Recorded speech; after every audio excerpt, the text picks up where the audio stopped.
Title: The VHS Tape That Revealed a Dark Secret. And I can't believe we got all this for $50. Seriously, Ben, look at this. A copy of Chrono Trigger still in the box. This thing alone is worth way more than we paid. The flea market gods were good to us today. Off camera, the sound of Ben rummaging through a box. Ben, dude, forget your dusty stuff. I got a box of pure 80s gold. I'm talking Schwarzenegger, Stallone, the whole crew. We are set for the weekend. Alex, oh yeah, Total Recall, Predator. Nice. The art on these is incredible. They just don't make them like this anymore. Let's see, Summer Vacation 91, Christmas 89. Whoa, it's like someone's whole childhood is in here. Kinda weird, you know? Holding on to someone's memories. Hey, what's this one? Alex, huh, this one's got nothing on it. Ben, it's probably junk. Or someone taped a movie and forgot to label it. Toss it. Alex, I don't know, man. It's mysterious. You've got this whole box of carefully labeled tapes, and then there's this one. The odd one out. I gotta know what's on it. Section 1, the mystery tape Ben. Or we could watch Arnold punch a predator in the face. My vote is for Arnold. Why do you want to watch some rando's boring home movie? It's probably 3 hours of a kid crying. Alex, but what if it isn't? What if it's something else? It's the mystery, man. The unknown. Come on, where's your sense of adventure? Ben, fine. You and your weird little projects. But if I see 1 second of a wedding or a christening, I'm hitting eject so fast it'll break your antique VCR deal. Alex, deal. You know, this is how horror movies start. We find a weird tape, we watch it, and then the phone rings and some creepy voice says we have 7 days to live. Ben, yeah, right. I think we'll survive. The only curse from a VHS is having to rewind it. Let's just hope it isn't chewed to hell. Go on then, solve your big mystery. Alex puts his camera on the coffee table, aimed at the TV, and walks over to an old VCR. He fiddles with it, blows dust out of the cassette slot. Alex, all right, the beast is awake. Here we go. Moment of truth. What dark secret are you hiding, you beautiful piece of obsolete junk? Ben, well, this is a thrill. Told you it was a dud. Alex, no, wait. Give it a sec. Sometimes they need a minute to track. Section 2. The viewing begins. The image is grainy. The colors faded.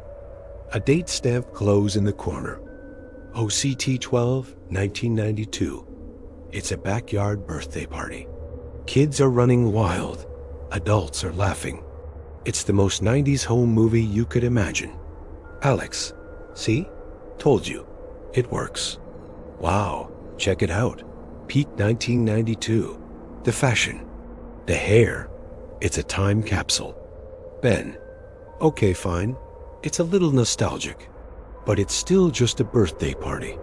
No dark secrets here. Just bad haircuts and probably a lot of Jell-O salad. They watch quietly for a few minutes. The camera pans across smiling faces. It's happy, normal. Then the footage cuts abruptly. Static. Then a new scene. The date stamp is gone. It's pitch black outside. The only light is a distant porch light. The person filming is breathing hard, their hands shaking. Ben, whoa, what the hell was that? What happened to the party? Alex, listen. The audio is mostly wind and rustling leaves, but underneath it, you can just make out two people arguing. The words are muffled, too far away to understand. The camera tries to zoom in on the light, but the image dissolves into a pixelated mess. Ben, okay, this is weird. Why are they filming this? It looks like they're hiding. Alex, I don't know. Where is this? Something about that tree line. It looks familiar. The camera jerks to the left, like the person filming heard a sound. It lands on the silhouette of a farmhouse against the night sky. The shape is distinctive. A sharp, pointed roof, a big wraparound porch. Ben, no way. Dude, is that the old Miller place? Over on Route 9? Alex, it has to be. Look at that roof. Holy crap. The Miller place. Didn't they just disappear?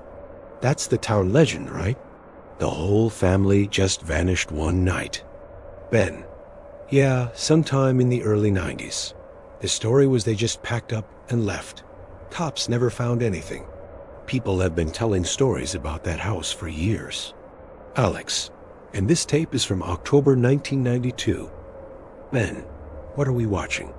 Section 3. The unveiling the footage on the tape gets choppier. It cuts from the shaky nighttime view to a blurry shot of headlights on a dark road, then back to the woods. The person filming is obviously trying not to be seen, ducking behind trees, their breathing getting more ragged, panicked. The arguing gets louder. It's not just angry now. It's scared. You can hear a woman's voice, pleading. A man's voice, harsh and loud, cuts her off. The camera operator flinches, and the image jolts. Ben, this isn't a home movie. This is evidence. Why would someone just film this? Why not call the cops? Alex, maybe they were terrified. Look how close they are. If whoever's out there saw them. I mean, this sounds dangerous. The camera pushes through some bushes, getting a clearer, though still distant, view of the back of the Miller farmhouse. The porch light shines on a patio. Two figures are standing there. They're holding a woman by the arm. Alex, this is insane. This feels way too real. I feel like we shouldn't be seeing this. Ben, don't you dare stop it now. We have to know what happens.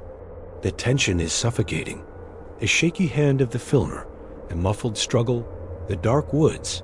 It feels raw, real, unedited. There's no music, just the terrible sounds being picked up by the camera's mic. The footage cuts, static, then a new angle. The camera is way lower to the ground now, like it's peeking through ferns, aimed at the driveway. A dark old sedan is parked there, engine running. Ben, he's still there. He didn't run. He just kept filming. Alex, my heart is pounding out of my chest, man. Section 4. The revelation, the back door of the farmhouse bursts open. A man is dragged out by two other men. He's struggling, shouting something you can't make out. The woman from the patio follows, crying, pushed along by one of the men. The camera zooms. It's clumsy, struggling to focus. For a split second, one of the men dragging the father turns his head toward the driveway lights. His face is caught in the grainy footage. It's a chillingly clear shot. Alex. Oh my God. Oh my God, Ben. Ben. Is that? No, it can't be. Alex, it's him. It's old man Hemlock. The guy who owned that huge construction company. He died last year. The whole town went to his funeral, treated him like a saint. Ben, he and Miller were business rivals. My dad used to talk about it. They hated each other. There were always rumors, but nothing like this. They watch in stunned silence as the Miller family is shoved into the back of the sedan. The movements are fast and brutal. The doors slam. The car's tires crunch on the gravel, and it speeds off into the night. The camera stays on the empty driveway. The only sounds are crickets and the frantic, choked breathing of the person filming. He lets out a sob. The camera lurches down, showing a blur of leaves and dirt, and then it must have been dropped. The tape cuts to chaotic static, then solid blue. Conclusion. For a long time, the only sound in the living room is the hum of the TV. The blue screen reflects Alex and Ben, sitting frozen on the couch. Alex slowly raises his hands. They're shaking. He runs them over his face. He picks his own camera back up from the table, fumbling with it, turning it to face himself. His face is pale, his eyes wide. Ben is just staring at the blue screen, his mouth open. Alex, what the hell do we do? We just watched a family get abducted. We saw who did it. That guy was a local hero. And this tape has been sitting in a box for 30 years. Alex, we have to do something. Alex, if you know anything about the Miller family's disappearance from Oak Haven County, if you recognize anyone else in that footage, you need to call the sheriff's department. Or leave a comment. We have to figure this out.